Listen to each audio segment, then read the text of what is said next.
수행에 대해서 얘기할 때 제일 많이 듣는 것 중에 하나가 사띠가 항상 이어져야 된다라는 것이잖아요. 그쵸? 항상 사띠가 있도록 노력을 해야 된다라고 하는 것인데, 사실 그게 당연한 말이죠. 들으면 누구나 다 공감하는, 당연히 그렇게 되어야 된다라고 누구나 다 생각을 하는데, 근데 사실 그게 잘 안 되는 게, 일상에서 사띠가 계속 안 이어지고 더 자주자주 끊어지는 것이 뭐 여러 가지 이유가 있겠지만 가장 큰 이유 중에 하나가 바로 그건 것 같아요. 마음이 아직 그동안 오랫동안 수행을 하고 수행에 대한 지혜도 많이 일어났지만, 그럼에도 불구하고 이 알아차림의 이익이나 가치에 대해서 완전하게 다 이해하지 못했기 때문에, 정말 그렇게 이해를 했다면은 마음은 수행을 할 수밖에 없다라는 것이죠.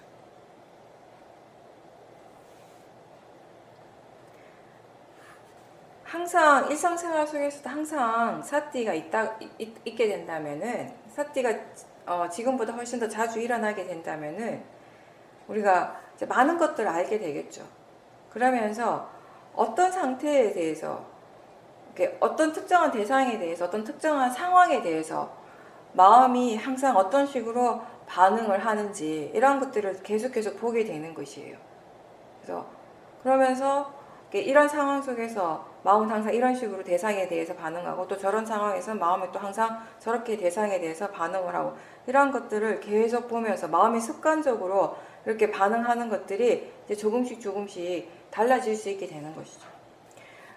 소리에 대해서 또는 어떤 사람에 대해서 일어나는 마음을 계속 지켜보다 보면, 항상 이렇게 보다가 보면은 결국 어떤 생각 때문에 마음이 그렇게 반응하게 되는지를 알게 되는 것이에요. 또 그런 생각은 어떤 견해 때문에 일어나는지도 이제 알게 되는 것이고,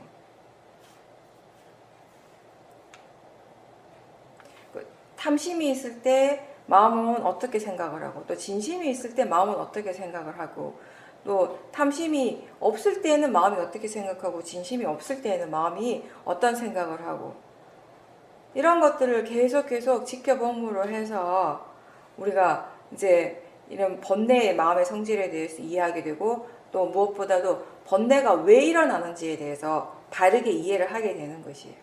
왜 그렇게 마음이 일어나게 되는지, 이런 것들을 대해서 이해를 하게 되면, 그렇게 되었을 때 이제 어떤 대상, 어떤 상황 그 자체가 문제가 되진 않게 되는 것이에요.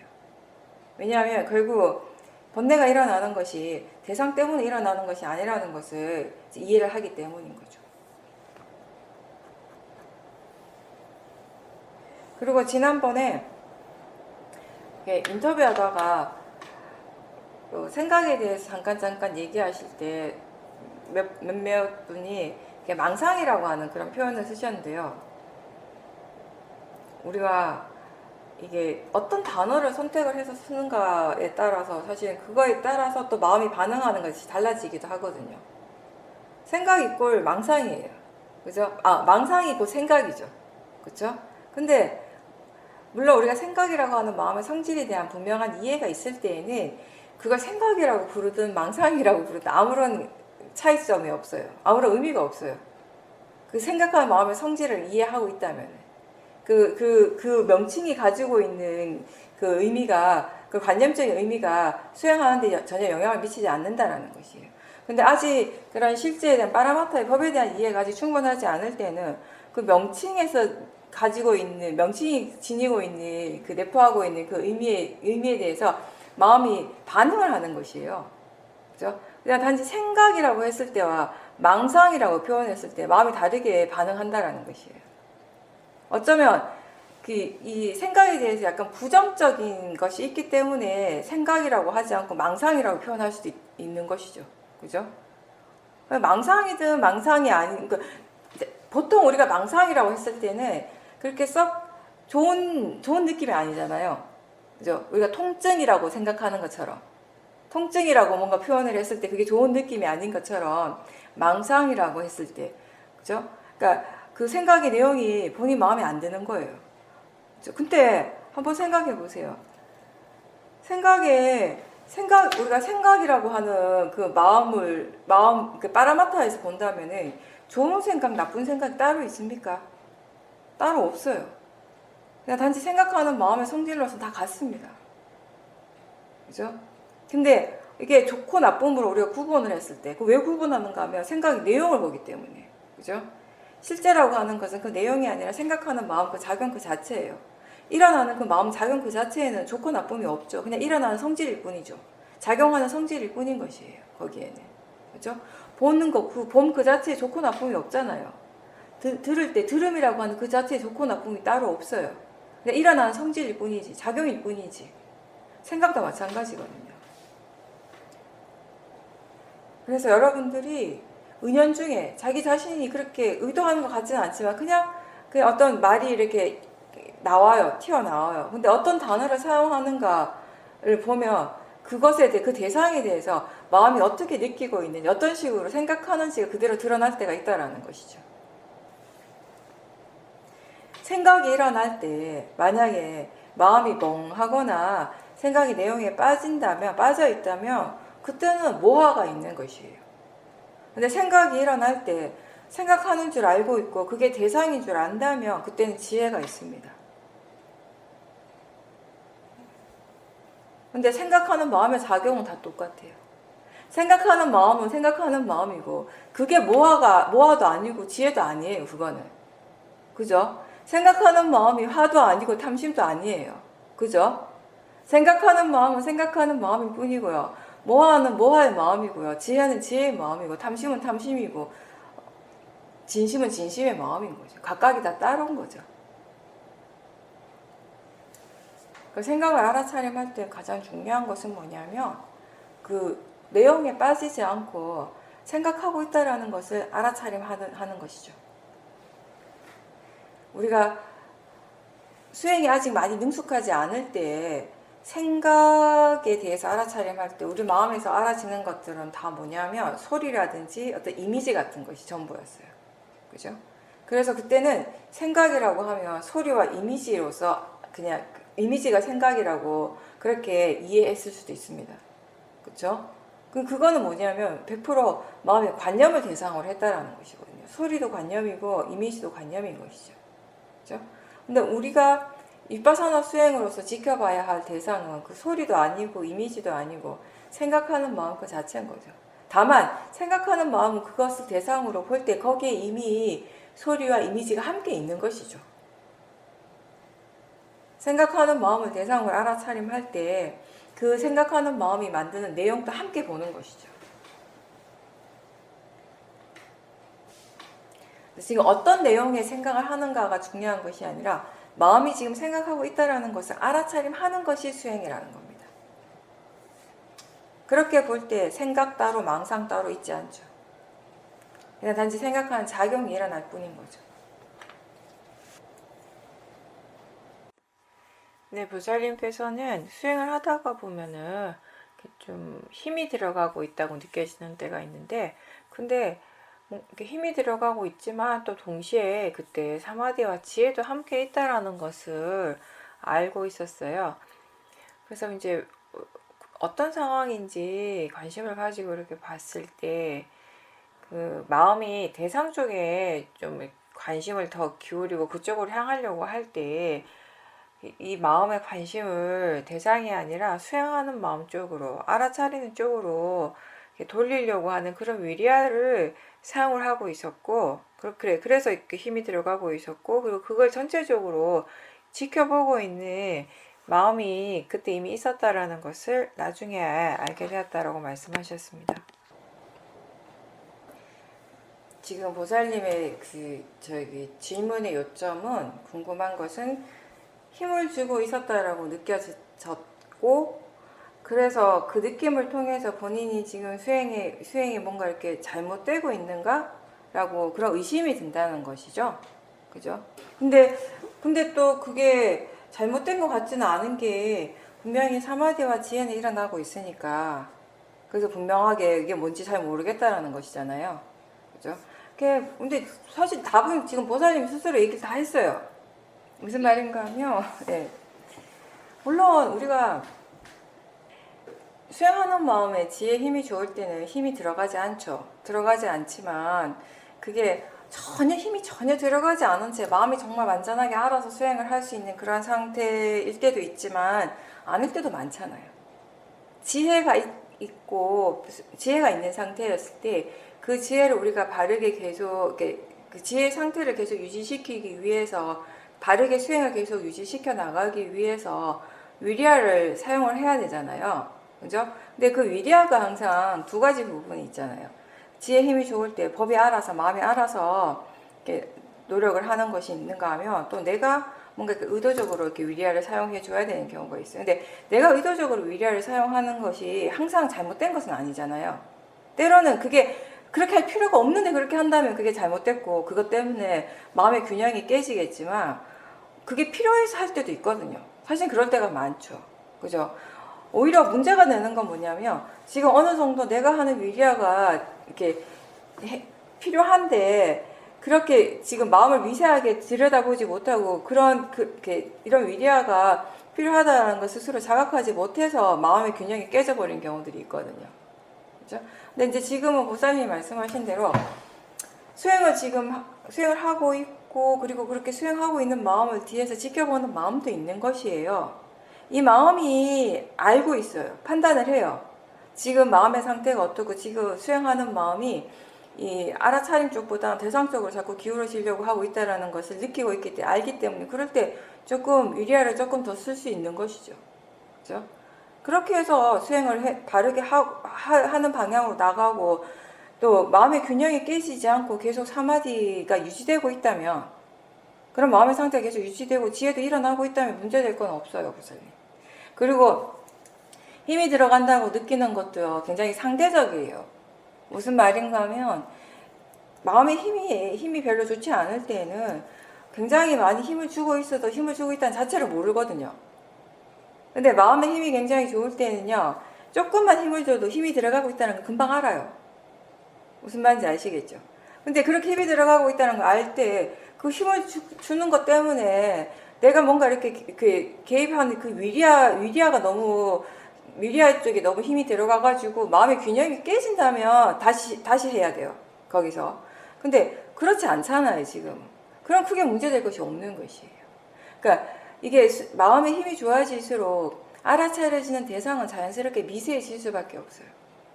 그죠? 근데 그게 많이 미세해졌을 때, 갑자기 미세해졌을 때, 우리 마음이 또 한쪽에, 이게 지혜도 있지만, 저번에도 얘기했지만, 지혜가 항상 100% 있는 그런 순간보다는, 지혜가 한 80% 있고, 또 약간의 모아가 있는 경우도 있어요. 그죠? 다 우리가 완벽하게 다 이해하는 순간보다는, 이해하는 힘도 있지만, 이해하지 못하는 것도 분명히 아직 남아있잖아요. 그죠? 그죠? 그렇기 때문에, 이게, 어느 정도, 힘이 들어갈 때도 있죠, 당연히. 그죠?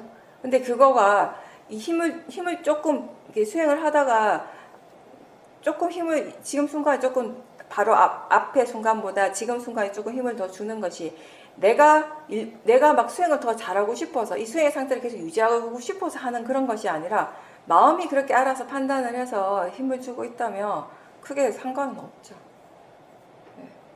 오력이 균형이 깨지지 않는다면 사마디가 계속 유지가 되고 있다면 크게 신경 안 쓰셔도 돼요.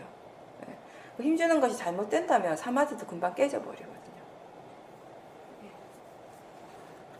그래서 그런 미세한 부분들이 우리가 대상이 미세해진다라고 좀 이렇게 계속 체험을 하잖아요. 그죠?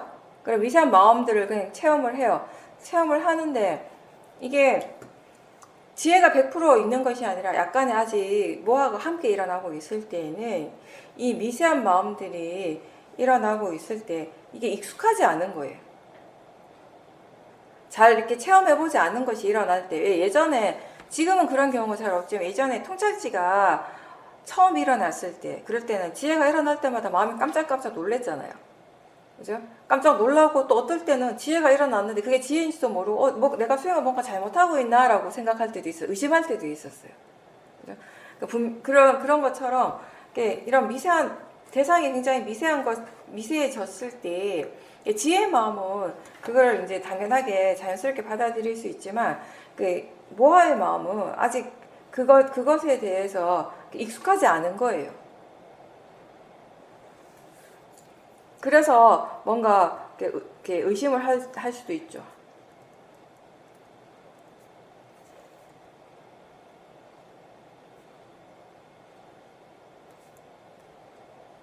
지금까지는 이제 지혜가 일어나기 위해서도 우리가 약간 의도적인 노력들을 기울여 주는 걸 했었잖아요. 그러니까 그게 이제 질문을 자꾸 하게 하고, 지혜가 일어날 수 있는 쪽으로 이제 질문을 하게 하고, 관심을 더 일으킬 수 있도록 질문을 하라고 했는데, 이제 지금은 전혀 그럴 필요가 없고, 마음이 알아서 질문을 하면 되는 거고, 그렇게 하면 하는 줄 아는 정도로. 그러니까 지금은 뭐든지 간에 보살님이 그 마음이 뭘 하든지 간에, 마음에서 뭐가 일어나든지 간에 그냥 물러나서 아, 이런 것들이 일어나고 있구나 정도의 알아차림만 계속 유지하시면 돼요. 네. 그렇게 네. 질문하는 것 자체는 마음이 스스로 궁금해서 질문하는 거니까. 근데 그런 마음의 상태가, 좋은 마음의 상태가 하루 종일 유지가 안 돼서 다들. 근데 이제 마음의 상태가 좋다가 마음의 상태가 조금 떨어졌을 때, 이제 물론 지금 그렇게 하시진 않겠지만 조심해야 될 건 뭐냐면은, 거기에 이제 다시 좋게 하려고 내가 이제 필요 이상의 노력, 필요 이상의 에너지를 사용하지는 말라는 거죠. 예전에 좋게 하려고 했던 그 마음이 탐심이었잖아요. 수행에 대한 집착이 강했죠. 그러다 보니까 탐심이 강하고 집착이 강하다 보니까 수행이 계속 이어지지 못했던 건 맞죠. 우리가 이제 수행하면은, 특히 시오미 수행 같은 경우는, 제가 오늘 본문에도 그런 얘기를 많이 했지만 문해에 대해서 얘기를 많이 했잖아요. 바른 정보를 많이 들으라고. 근데 그거 굉장히 많이 강조를 해요.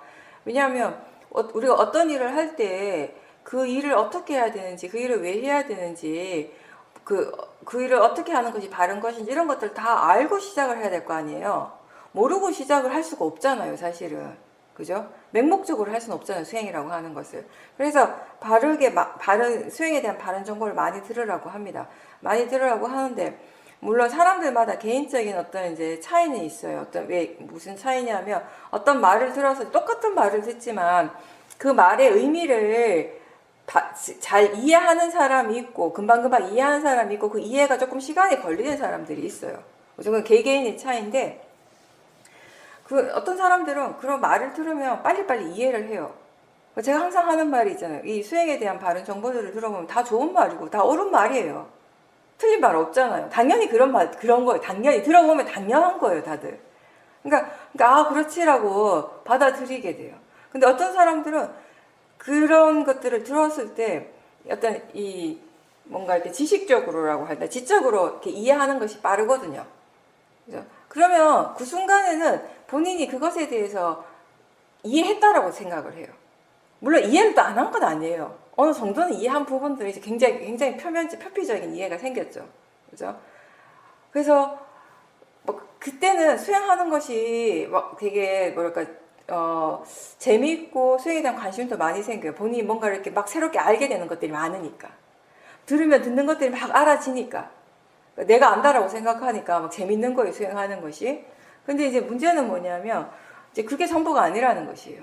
아까 제가 이제 본문에서 지혜에 대한 얘기를 했잖아요. 그러니까 들어서 아는 지혜가 결국은 이제 수행적인 그런 긴 과정들을 이렇게 겪으면서 통해서 결국 통찰지가 돼야 되는 거, 수혜가 돼야 되는 것이거든요.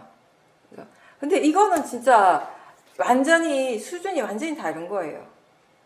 들어서 그렇구나 아는 것하고 통찰지가 일어나는 거. 통찰지가 일어난다는 건 뭐냐면 법에 대한 그 법의 성질을, 빠라마타의 성질을 이해하는 것이거든요.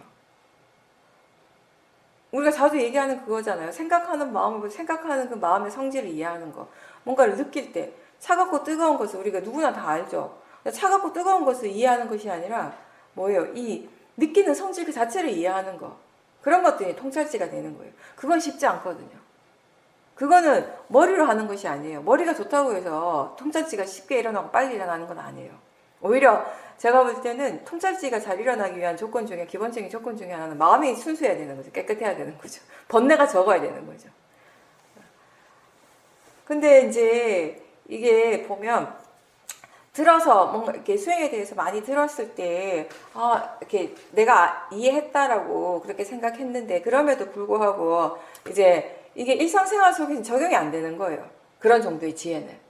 들어서 아는 정도의 지혜는 들을 때만 아는 지혜예요. 듣고 돌아서면 마음이 기억을 못해요. 왜냐하면, 왜 기억을 못하냐면, 듣고 돌아서면 번뇌가 이미 일어나고 있거든요. 번뇌 때문에 지혜 힘이 너무 약할 때는 그 번뇌가 훨씬 더 강하기 때문에 지혜가 아무런 역할을 못해요. 그래서 나 분명히 들을 땐 알았는데 어떻게 이렇게 적용이 안 될까? 어떻게 이렇게 새까맣게 잊어버릴까? 라고 생각한다면 번뇌가 강해서 그런 거예요. 이제 그러면서 계속 꾸준하게 이제 수행을 해야 되는 거죠. 꾸준하게 수행을 하면서 정말 이제 통찰지가 일어나야 되는 건데, 많은 사람들이 그 과정을 굉장히 힘들게 느껴요. 왜 힘들게 느끼냐면,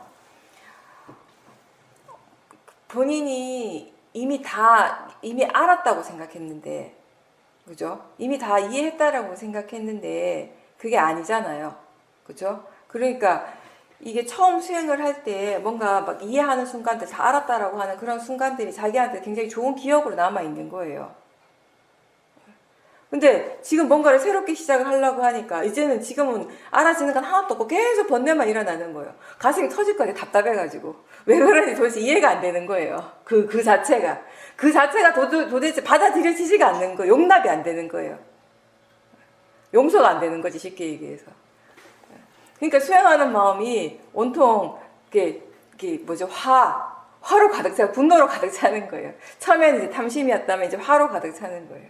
왜 안 되는 걸까? 왜 안 되지? 온통 그런 생각이. 사실 처음부터 된 적 없거든요. 근데 본인이 되었다고 착각한 거죠. 원래 된 적 없는데, 원래 본인의 수준이 딱 그만큼인데, 원래 마음의 조건이, 마음의 수준이 딱 그만큼인데, 본인이 되었다고 착각을 한 거죠. 정말 통찰지가 분명하게 일어났다면 그 통찰지는 어떤 식으로든 적용이 되어지거든요. 힘이 생기거든요. 마음의 힘을 생기게 하거든요. 사띠가 있을 때 그게 적용이 되어질 수 있거든요. 근데 문해에 들어서 안 한 지혜들은 그런 힘이 하나도 없습니다. 이제 제가 말하는 여기서 포인트는 뭐냐면, 지금 수행의 상태가 어떻든지, 지금 수행의 결과가 어떻든지, 그거는 잘못된 것이 아니에요. 딱 지금 일어나야 돼. 그 수준만큼 일어나고 있는 중이에요. 내 마음의 조건이 딱 그만큼이라는, 거기까지라는 거예요. 더 이상 어떻게 할 수가 없어요, 아무도. 아무도 그건 해줄 수가 없어요. 부처님도 못하는 거예요, 그거는. 불교는 참 안타까운 게 뭐냐면, 나 혼자 해야 된다는 거예요. 나 스스로 해야 된다는 거예요. 누구도 그걸 대신해 줄 수 없다라는 것이죠. 그죠? 부처님의 지혜가 너무 막 뛰어나고 엄청 막 넘쳐나도 그 지혜를 내가 갖다가 그거 써서 내 지혜가 될 수는 없는 거죠. 어떻게 수행을 해야 되는지 바른 길을 인도해는 주시지만, 그죠? 부처님 그 각자의 통찰지가 있는 것이지 다른 사람의 통찰지를 내가 내 걸로 만들 수는 없는 것이잖아요.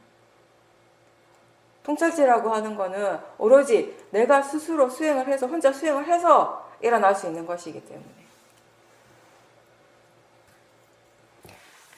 부살님은 요즘에 수행하실 때, 특히 자선하실 때, 예전에는 호흡을 본다거나 이렇게 좀 집중하는 수행하면서 30분이든 1시간이든 시간을 정해놓고 그 시간을 채우기 위해서 엄청 많이 노력을 하고 애를 쓰는 그런 수행을 했는데, 요즘은 그냥 그렇게 시간을 중요하게 생각하기보다는 사티가 얼마나 이어지는가, 거기에 이제 중점을 두면서 수행을 하고 있다고 얘기하셨어요. 그래서 그게 5분이 될 수도 있고 10분이 될 수도 있는데, 어쨌든 그게 시간이 얼마나 되든 상관없이 사티가 이어지는 동안 최대한 이렇게 수행을 하도록, 거기에 이제 그 알아차림 그 자체에 노력을 기울이고, 또 이제 그게 끝나고 나면 또 다시 시작하고 이제 이런 식의 노력을 하고 있고, 또 생각을 알아차림하다가 본인은 분명히 지금 알아차림을 잘 하고 있다라고 그렇게 느끼고 있었는데, 어느 순간에 이 생각이 내용이 너무 빠져 있다라는 걸 알고 딱 깨어나면서 거기서 나오면서 소리가 분명하게 알아졌다라고 얘기하셨어요. 이제 그 소리가 아까 생각을 알아차림할 때도 분명히 일어나고 있던 소리인데, 너무 그 내용에 빠져 있기 때문에 뭔가 대상이 이미 일어나고 있는데도 일어나고 있다는 것 자체를 몰랐구나라고 하는 것을 새롭게 아셨다고 말씀하셨습니다. 그 중요한 것을 알아차리신 거예요. 그런 경우가 굉장히 많아요. 사람들이 생각을 알아차림한다라고 할 때 본인은 생각을 알아차린다라고 하는데 사실은 생각이 내용에 빠져 있는 경우가 굉장히 많아요. 그러니까 생각이 내용을 보고 있는 거죠. 그죠? 생각이 내용을 보는 것이 아니라 생각하는 것을 알아차리는 것이라고 계속 얘기했잖아요. 그죠? 그러니까 생각하고 있음을 알아차리는 거예요. 생각하고 있다라는 것을 알고 생각하고 있다라는 걸 계속 반복해서 알도록 노력해야 돼요. 처음에는. 지금 자꾸 생각이 내용에 빠진다라는 것은 이게 이 실제하는 대상이 생각하는 마음이라는 것, 작용 그 자체라는 것에 대한 이해가 아직 부족하거든요. 그렇다면 아무리 보살님이 막 의도적으로 노력을 해도 생각이 내용에 계속 빠질 수밖에 없어요. 그걸 피할 수가 없거든요. 그러니까 지금 그렇다면 지금 할 수 있는 방법은 뭐냐면 마음이 지금 생각하고 있구나라고 한번 일깨워주는 거예요. 스스로에게. 그게 사티죠, 그죠? 마음이 지금 이렇게 생각하고 있구나. 그런 정도로만 하고 그 생각 말고 그 생각과 함께 일어나고 있는 느낌이라든지 뭔가 마음의 느낌이라든지 아니면 할 수 있다면 생각을 알아차리고 있다는 거 다시 알 수 있도록 그렇게 한 번 더 노력을 해보세요. 그걸 반복해서 계속 의도적으로 계속 그렇게 해야 돼요. 할 수 있는 만큼 하시고요. 왜냐하면 막 이렇게 느낌을 알아차림 하다가 보면은 또 꼭 느낌만 보는 것이 아니라 마음이 또 다른 대상 쪽으로 옮겨갈 거예요. 당연히. 이게 그때 같은 경우는 생각의 내용에 빠져 있었고 대상에 집중하고 있었기 때문에 다른 것들을 못 알아차렸거든요. 근데 만약에 보살님이 대상을 그냥 가볍게 알아차림을 하고 있다면요. 하나의 대상에만 집중할 수가 없어요. 그 대상을 알아차리다 보면 또 다른 대상들이 알아지고 또 다른 대상들이 알아지고 이런 것들이 계속 반복될 것이거든요. 계속 이어지게 될 것이거든요. 그런 경우가 있어요. 예. 나는 알아차린다고 생각하는데 그 생각이 내용에 집중하고 있고요. 나는 분명히 알아차린다고 그렇게 하고 있었는데 맛에 좋아하는 그 마음에 빠져 있는 경우가 있어요. 어떤 소리를 들을 때 아니면 어떤 냄새를 맡을 때 맛을 알 때 뭐 음식을 먹을 때 너무 그걸 좋아하면요. 그 좋아하는 그 마음에 푹 빠져버리거든요. 내용에 푹 빠져버려요. 근데 빠져있다는 것 자체를 모르는 거죠. 그러니까 이런 거예요. 알아차림은 일어나요. 알기는 알아요. 알기는 아는데 중요한 건 뭐냐면 관념을 아는가 실제를 아는가예요. 무슨 말인지 이해가 되시죠? 그러니까 관념을 아는 것도 알아차림 맞아요. 아닌 건 아니에요. 근데 여기서 우리가 수행이라고 얘기할 수 있는 알아차림은 실제에 대한 알아차림이잖아요. 그렇죠? 위파사나 수행은 실제를 대상으로 알아차림하는 것이에요. 바른 견해로. 그러니까 알아차린 거는 계속 일어나요. 근데 그 알아차림이 자기 자신이 아니라 저 바깥을 알아차림할 수가 있고요. 그죠? 그 실제가 아니라 관념을 알아차림하는 거, 내용에 빠져 있는 것이죠. 그죠? 그러면 내용이 더 분명하면 분명해질수록 알아차리고 있다는 느낌도 분명할 수 있어요. 알아지는 것이 대상이 지금 분명하니까. 근데 그게 수행의 바른 대상은 아니라는 거죠. 예. 그래서 항상 실제를 알아차림하고 있는지, 이렇게 특히 생각 같은 경우는 이렇게 스스로 점검을 할 수 있어야 되고요. 그리고 제가 항상 느낌을 보라고 하는 이유는 뭐냐면, 느낌이라고 하는 것 자체가 실제잖아요, 실제. 실제 하는 것을 같이 알아. 생각하는 것도 알고, 느낌도 알고, 이렇게 알아차림하다 보면, 관념 쪽에 푹 빠져버리는 것을 막을 수 있다는 거예요. 제어할 수 있다는 것이에요. 그러니까 생각도 알아차림하고, 생각하는 마음의 느낌도 알아차림하고, 함께 할 수 있다면 함께 하시고, 생각을 알아차림하면서 생각을 알아차리고 있다고 알아차리는 그 마음을 다시 알 수 있다면 그렇게 알아차림 하셔도 되고요. 그 방법은 여러 가지예요.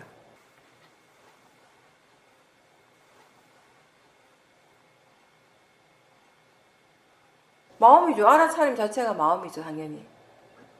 알아차림이라고 하는 게 자체가 마음이에요, 마음. 그리고 그게 그냥 대상이에요. 근데 그 마음은 사실은 우리가 이 사띠라고 할 때 알아차림을 얘기를 하는데 그 사띠만 있는 것이 아니라 거기 우리가 알아차림이라고 하는 그 마음 자체를 대상으로 볼 땐 거기에는 사실은 사띠도 있고 바른 견해도 있고 사마디도 있고요. 위리아도 있는 것이에요. 그래서 우리가 보는 쪽에 힘이 좋아지면 그 각 알아차리는 마음에서 일어나고 있는 각각의 마음의 요소, 그러니까 오력의 요소들을 따로따로 볼 수 있게 돼요. 우리가 보통 아는 마음이라고 할 때는 그건 대상을 아는 마음이거든요. 그때 일반적으로 우리가 아는 마음, 이건 뭐냐면요. 그 식을 얘기를 하는 것인데 이거는 그냥 아주 단순하게 그 색성향 미촉 법이라고 하는 그 대상을 알기만 하는 마음, 굉장히 단순한 마음이에요. 그냥 단지 알기만 하는 마음. 근데 그러니까 색성향 미촉 법이라고 하는 대상을 마음이 아는 거예요. 알기 때문에 우리가 듣게 되는 거예요. 마음이 소리를 알기 때문에 듣는 거잖아요. 듣는다라고 하는 것이 뭐죠? 소리와 그 소리를 아는 마음이 함께 일어나는 거잖아요. 그게 듣는 작용이잖아요. 소리만 있어가지고는 우리가 들을 수가 없어요. 그죠? 소리를 아는 마음이 일어나야지 우리가 소리를 듣는 거죠. 듣게 되는 거죠. 듣는다라고 하는 것이 바로 그거잖아요. 그쵸? 보는 건 뭐죠? 보이는 형색이 있으면 그 형색을 아는 마음이 있잖아요. 대상을 아는 마음. 그걸 함께 아는 것이 보는 것이잖아요. 그죠? 그럼 알아차림은 뭐예요? 그러면 그렇게 보고 있다라는 것을 다시 아는 거. 그게 알아차림이죠. 그러니까 그 뒤에 것도 마음이죠. 마음. 따로 떼는 건지 그것도 그냥 마음이에요. 그리고 이 알아차림에는 오력이 함께 있다라는 것이에요. 앞에 단지 대상을 알기만 하는 이것은 그냥 알기만 할 뿐이고, 그죠? 소리를 알고, 형색을 알고, 색성향, 미촉법, 이 대상을 알기만 하는 마음이고, 이 대상과 그 대상을 아는 마음이 있기 때문에 육문의 작용이 일어나는 거잖아요. 보고, 듣고, 느끼고, 생각하는 거. 이러한 작용들은 누구나에게 다 일어나요. 이거 자체는 수행이 아니에요. 그죠? 단지 대상을 알기만 하는 이 마음은 수행하는 마음이 아니라고요. 그냥 알기만 할 뿐이지. 근데 대상을 알기 때문에 색성향, 미촉법이라고 하는 대상을 아는 마음이 일어나기 때문에 육문에서 그런 6가지 실제한 작용들이 일어나잖아요. 그죠? 그런 작용들이 일어나고 있음을 다시 아는 거, 이걸 우리는 알아차림이라고 하는 거잖아요. 이건 마음이죠. 이거 내가 아니잖아요. 내가 아니고, 이거 물질도 아니고, 이건 마음인 거예요. 근데 이 마음은 오력이 함께 있다라는 거죠. 근데 보살님이 그 자선을 하실 때 옛날에는 그냥 1시간이고 2시간이고 무조건 참고 시간을 이렇게 딱 채우는 수행을 했는데 지금은 5분이든 10분이든 그냥 알아차림 이어지는 것만큼만 한다고 그러셨잖아요. 그죠? 그렇다면 이렇게 그냥 5분만 알아차림하고 자선을 그만 하시는 거예요? 아니면은 5분간 알아차렸다가 또 알아차림이 없다는 거 알 때 다시 또 알아차림을 시작하고 다시 하고, 예, 그렇게 하시면 돼요. 네, 그렇게 하시는 게 바르게 하시는 거예요. 근데 사티가 끊어졌구나라고 하는 그 순간이 다시 알아차림이 생기는 순간이거든요. 그 알아차림이 뭐 3분이 되기도 하고 5분이 되기도 하고 10분 알아차림 한 것도 잘 하시는 거예요. 10분을 끊이지 않고 알아차림 하시는 것도 쉽지 않은 건데. 근데 그걸 예. 질문한 것처럼 제가 중간에 놓친 것도 반영끼리 들어가 있었는데 예, 상관없어요. 왜냐하면 3분을 알아차림하든 5분을 알아차림하든 10분을 알아차림하든 그거는 보살님이 그렇게 정해놓고 할 수 있는 게 아니라 마음이 그냥 일어나는 대로 알기만 하시면 돼요. 보살님이 할 수 있는 거는 알아차림이 있으면 있는 줄 알고 없으면 없는 줄 아는 거, 그거예요. 그리고 지금 말씀하신 대로 10분을 알아차림하고 있을 때 지금 마음은 10분 동안 알아차렸구나라고 생각을 하지만 사실 그 10분 안에서도 사티가 끊어진 순간들이 분명히 있었을 거라는 거죠. 그렇죠? 근데 지금의 마음은 거기까지는 다 몰라요.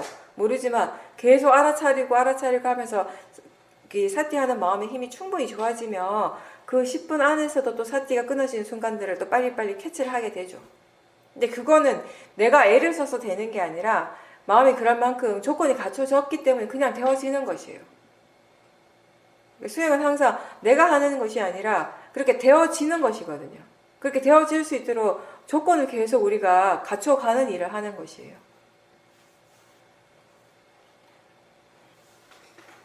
이렇게 일상생활 속에서 말이나 행동을 할 때 보살님 말씀하셨듯이 이걸 지금 어떤 마음을 하려고 하는지에 대해서 더 관심을 가지고 그걸 분명하게 알고서 하면 우리가 실수를 훨씬 덜 하게 되죠.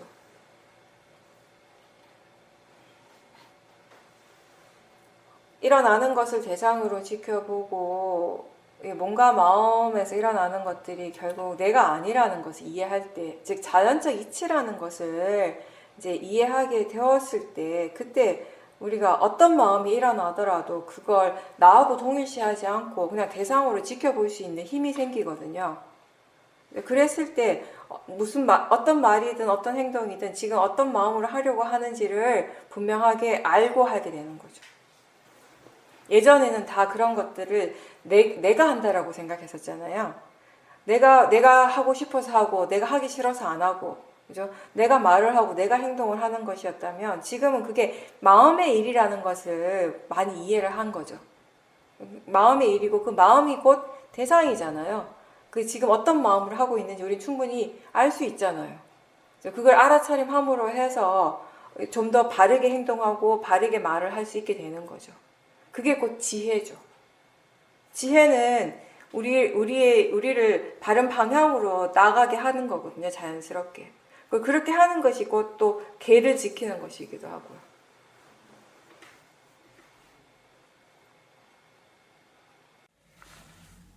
직장에서 이제 화가 난 일이 있었는데 이제 그 상대방에 대해서 계속 이제 화가 나니까 계속 좋지 않은 부정적인 생각들을 일으키고 있었어요. 그리고 그때 이제 보사님께서 그 화의 마음을 대상으로 했는데 수행을 함에도 불구하고 계속 화가 나고 또 좋지 않은 생각들이 계속 일어났고 그러면서 아니 알아차리는데 왜 이런 생각들이 자꾸 계속되는 걸까라고 이제 궁금해하고 그럴 때 견해가 바르지 않구나라는 걸 아셔가지고 바른 견해에 대해서 이제 일깨워 주니까 그런 부정적인 생각들이 금방 사라지는 것을 경험을 하셨습니다.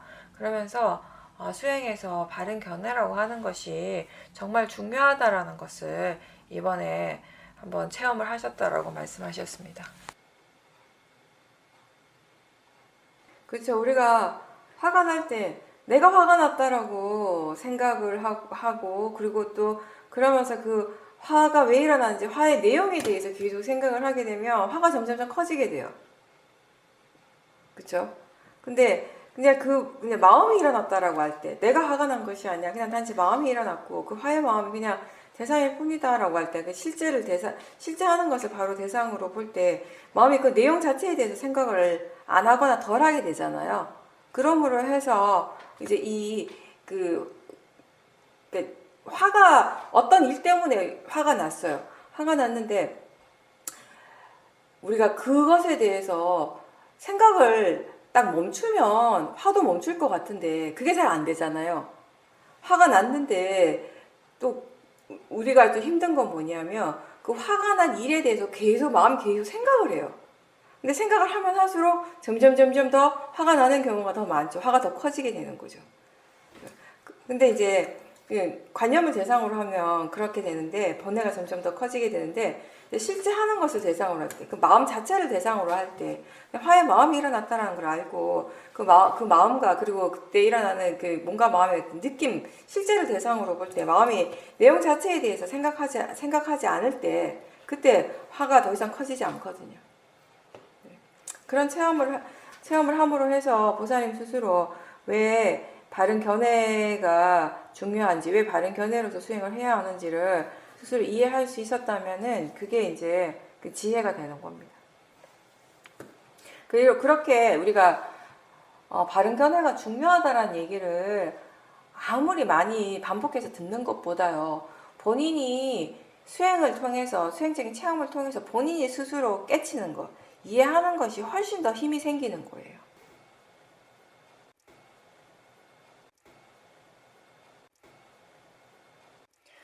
보살님께서는 한 10년 이상 동안 이제 고민한 게 있었는데 몸이 건강이 안 좋아서 어떤 큰 수술을 해야 되는데 그동안 그 수술에 대한 결단을 내리지 못하고 그거에 대해서 생각만 해도 마음이 너무 불안하고 걱정이 너무 많고 두려움이 커서 그거를 도저히 이제 직면해서 이렇게 뭔가 이렇게 하고자 하는 그런 결정을 내리기가 그동안 너무너무 힘들어가지고 항상 이제 이렇게 계속 뒤로 밀어놨는데 이번에 또 이제 병원에 갔을 때 의사 선생님하고 그것에 대해서 갑자기 이렇게 미리 이제 준비한 건 아니었는데 예상하고 간 건 아닌데 상황이 그렇게 갑자기 그렇게 되어가지고 이제 또 이제 의사 선생님께서 이렇게 얘기를 하셨을 때 이번에는 그런 예전처럼 그 이제 수술에 대해 생각만 해도 막 일어나는 엄청난 두려움이라든지 불안감, 걱정 이런 것들이 전혀 없이 그냥 담담하게 그걸 받아들이고 이제 결정을 하셨다라고 얘기를 하셨어요.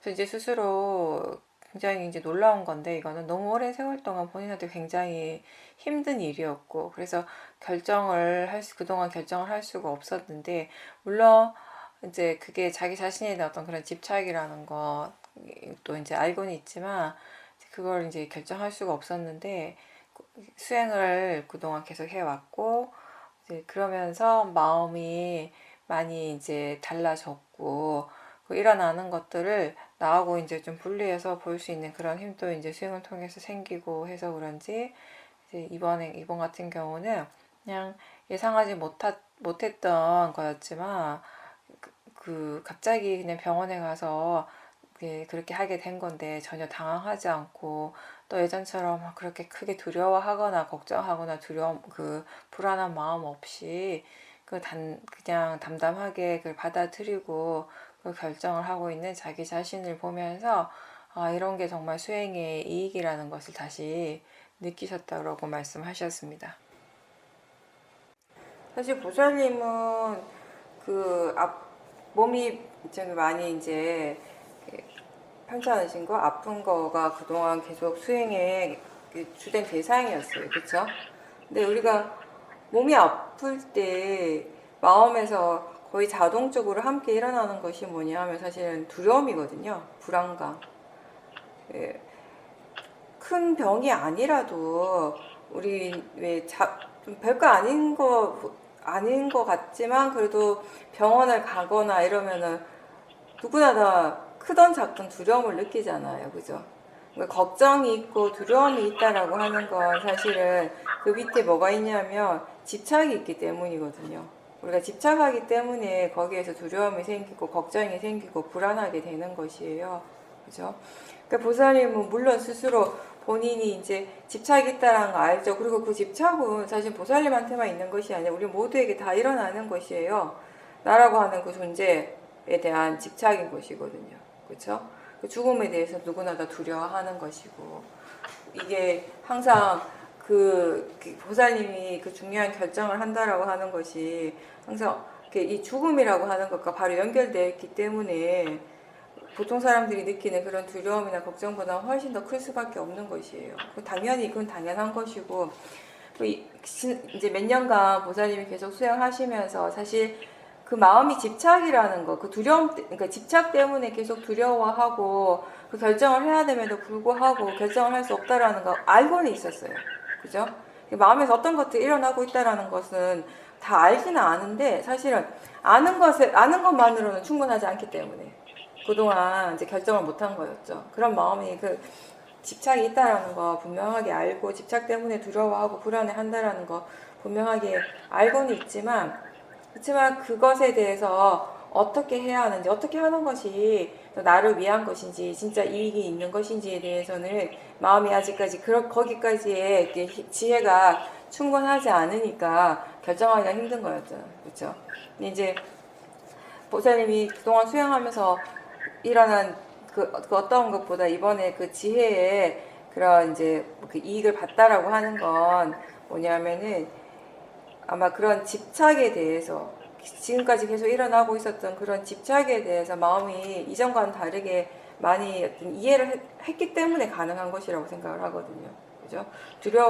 똑같은 말이지만 똑같은 내용이었지만 더 이상 그걸 두려워하지 않고 불안해하지 않고 들을 수 있었고 두렵지 않기 때문에 결단을 내릴 수 있었다는 것은 마음이 그 두려움이라든지 불안감, 그 걱정 그 자체에 대한 이해도 있었지만 그보다 더 근본적인 집착에 대한 이해가 예전보다 많이 생겼기 때문에 가능한 거죠. 예.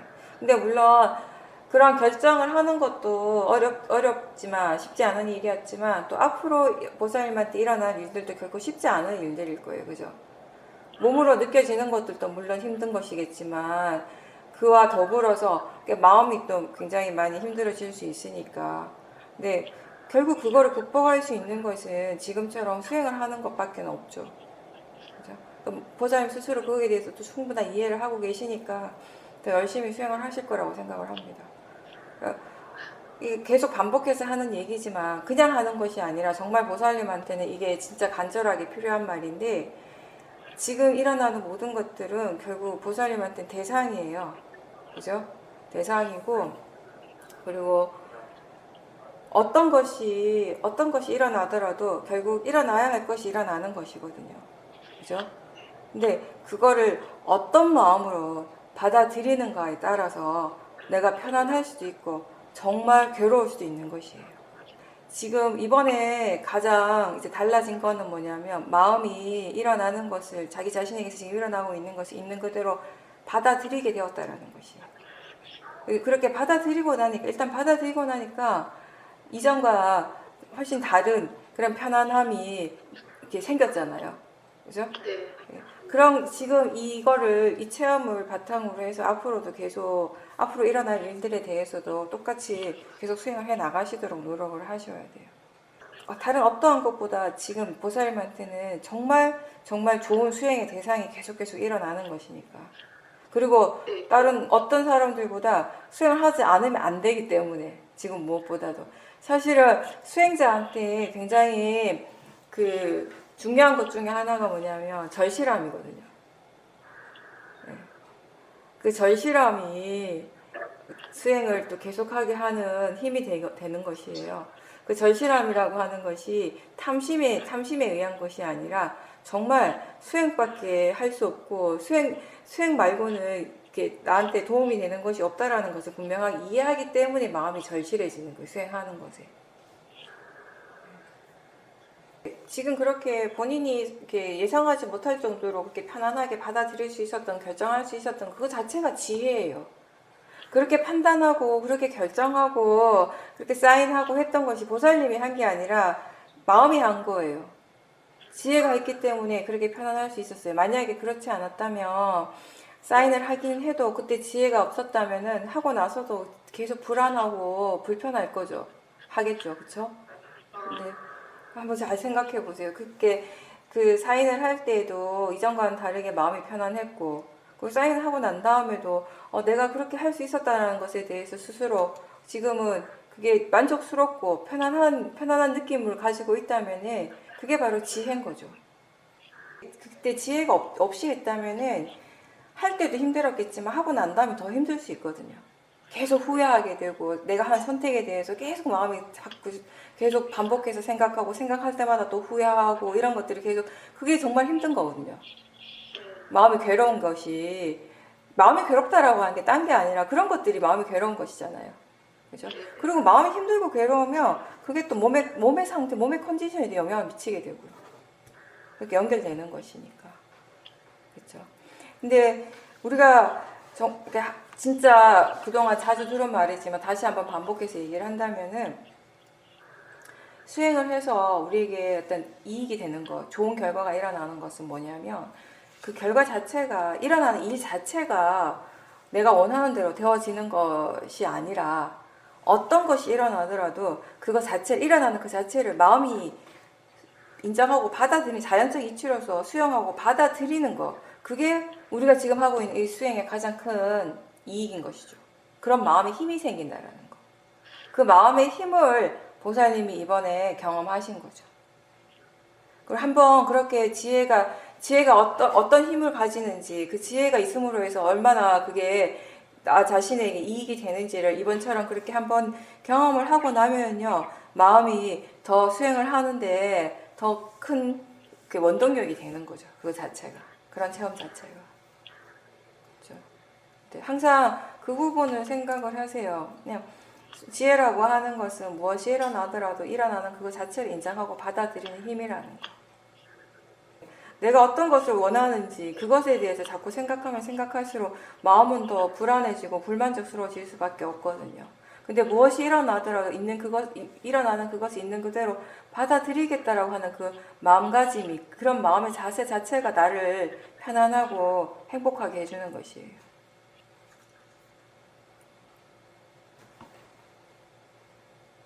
지금 제가 얘기한 거 어떤 마음 수행의 이익이라고 하는 것이 수행하기 때문에 나한테 다 좋은 일만 일어나고 나쁜 일은 사라지고 이런 것이 아니라는 거, 그렇죠? 수행을 해도 좋은 일이 일어날 때도 있고 좋지 않은 일이 일어나기도 해요. 왜냐하면 우리가 지금까지 살아오면서 수많은 업을 지어왔잖아요. 선업도 있고 불선업도 있겠죠. 지금 수행을 한다고 해서 지금 과거에 내가 지었던 불선업들이 다 사라지는 것은 아니에요. 지금 마음이 선업을 짓고 있는 것이지, 수행을 한다라고 하는 것은. 그쵸? 과거의 모든 불선업들이 다 사라지는 건 아니라는 것이에요. 그런 건 없어요. 그 불선업의 그 과거는 우리에게 언젠가는 일어나겠죠. 근데 수행의 이익은 뭐냐면 얘기한 것처럼 어떤 결과가 일어나더라도 과거에 어떤 그 불선의 어떤 결과가 지금 어떤 형태로 일어나든지 간에 지금의 수행하는 마음의 지혜가 그걸 받아들일 수 있게 한다라는 것이에요.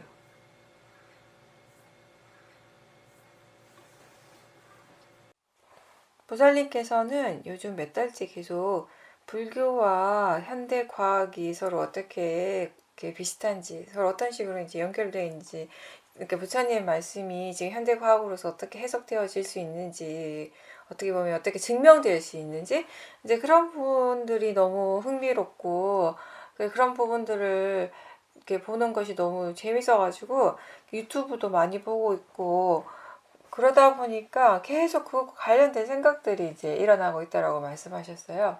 생각이 이제 그거 관련된 생각들이 계속 일어나고 있고 또 그걸 이제 표현을 하려고 글로 쓰기도 하고 그런 것들을 지금 계속 몇 달째 그렇게 하고 있다라고 했습니다. 경전 내용과 이제 과학이 서로 이제 연결되는 부분, 부처님 말씀이 과학으로서 이렇게 해석되어질 수 있는 그런 것들을 이제 보면 굉장히 좋고 재밌고 그런데 그런 식으로 지금 이제 시간을 많이 보내고 있다라고 말씀하셨습니다. 예, 보살님이 원래 또 그 관념적인 내용에 많이 빠지시는 스타일이신데, 네. 그러니까 더 재밌게 느껴지겠죠, 그게. 그죠? 근데 그런 거 찾아보는 거 자체가 잘못된 건 아니에요. 우리가 이제 수행을 하면서 마음에 대한 이해가 생기면 그 마음과 관련된 이제 다른 거, 이제 뭐 이렇게 물리학이라든지 아니면 뭐 심리학이라든지 이런 것들이 이제 마음과 관련된 것들이 내용들이 있잖아요. 이제 그런 것들을 볼 때 우선 이제 우리는 그걸 볼 때 내가 심리학자가 아니고 내가 물리학자가 아니기 때문에 나는 수행자이기 때문에 수행자의 관점에서 그걸 보는 거예요. 그죠? 그러면 이제 사실은 그 물리학자가 어떤 의미에서 하는 말인지 난 잘 모르는데 내 관점에서 내가 하고 싶은 대로 해석을 해요. 그죠? 그리고 심리학자가 그게 어떤 의미로 얘기하는지 난 모르겠는데 나는 내가 이해한다라고 생각하고 봐요. 들어요. 듣죠? 이제 재밌는 거예요. 그게 내가 이해하는 관점에서 이렇게 보면 이게 내가 이렇게 수행하면서 이해했던 마음의 성질이랑 여기서 얘기하는 거 이러이러한 점들이 비슷하구나 또 다르구나. 그죠? 그냥 그런 정도. 그냥 이렇게 재밌게 그런 이제 한두 번 정도 이렇게 들어보고 너무 근데 거기에 대해서 너무 깊게 생각하는 건 제가 볼 때 별 의미가 없다라고 생각하거든요. 그게 보살님이 여기서 과학에서는 마음을 이렇게 보고 있고 우리가 보는 쪽하고 우리가 수행을 통해서 이해하는 것하고 이런 차이점이 있고 또 이런 공통점이 있구나 그런 정도의 흥미를 가지고 보시는 건 상관없어요. 없지만 그 내용에 너무 빠져가지고 본인이 계속 그거에 대해서 이제 내용적으로 관념적으로 계속 생각을 계속 하는 거는 수행하는 것에 크게 도움은 안 돼요. 그게. 그런 내용들이 막 보살님한테 흥미를 일으켜가지고 그 흥미가 수행을 하는 데까지 연결이 된다면 괜찮은데요. 그거는 나쁘지 않는데 제가 다만 걱정하는 건 뭐냐면 보살님이 이전에도 이렇게 수행을 하실 때 보면 이런 관념적인 곳에 잘 이렇게 빠지셨어요. 그 내용적인 부분이 잘 빠져가지고 그러니까 그래서 혹시나 또 본인은 수행을 한다라고 생각하는데 어느 순간 자꾸 내용적인 부분에 빠져들까봐 생각 속으로 계속 들어갈까봐 생각이 내용 속으로 자꾸 빠질까봐 제가 그걸 염려하는 거예요. 딴 건 아니고. 그러니까 보살님이 이제 아무래도 우리가 있죠. 유튜브를 통해서나 책을 통해서 새로운 게 정보나 새로운 지식을 접하고 그 정보가 막 재밌을 때 그저 뭔가 이렇게 흥미가 느껴지면은 평상시에도 그것에 대한 생각들이 자꾸 일어나요. 그건 너무 당연한 거예요. 마음이란 게 그렇기 때문에 그렇죠. 생각이 일어나는 것까지는 괜찮은데 이제 자꾸 그 생각이 내용에 빠져들게 되면 그게 수행 알아차림의 힘을 약화시키거든요. 그래서 보살님이 지금 하셔야 될 건 뭐냐면 그런 것들을 보고 나서 자꾸 마음이 그것에 대해 생각을 할 때 생각하고 있다라는 걸 빨리빨리 알아차림할 수 있는가. 마음의 그쪽에 내용에 빠지지 않고 계속 그 내용을 따라가지 않고 생각하고 있음을 바로바로 알아차림할 수 있다면 그게 문제가 안 되지만 자꾸 내용적으로 이렇게 빠지게 되면 오히려 보살님이 모르는 사이에 알아차리는 마음의 힘은 이미 약해져 버리거든요. 그 부분에 대해서 염려를 하는 것이에요. 그리고 마음에 대해서 그리고 시간이라고 하는 이런 관념에 대해서 이러한 부분들도 보살님이 보살님 몸과 마음에서 일어나는 실제 하는 것들을 대상으로 계속 수행하고 거기에 대한 알아차림과 이해가 점점 더 깊어지면요. 자연스럽게 그런 부분도 다 정리가 되어져요.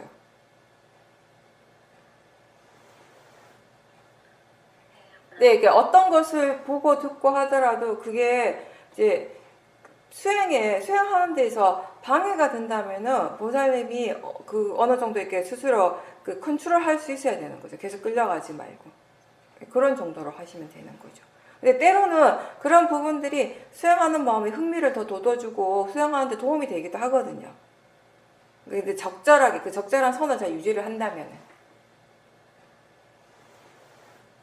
근데 수행자는 어떤 사람인가 하면요. 부처님의 말씀을 자기 스스로 증명할 수 있는 사람이에요. 수행자는 어떤 사람인가 하면 자기 자신의 몸과 마음을 통해서 부처님의 말씀을 증명하는 사람이에요. 부처님의 말씀을 확인하는 사람이고. 우리한테 가장 좋은 교과서는요. 유튜브 아니고 자기 자신의 몸과 마음. 근데 그런 것, 제가 하는 제 말이 어쩌면 그런 것들 보는 것 자체를 전 나쁘다고 절대 생각 안 해요. 물론 양자 물리학이라든지 심리학 쪽이 우리 수행하는데 도움이 되는 부분도 있거든요.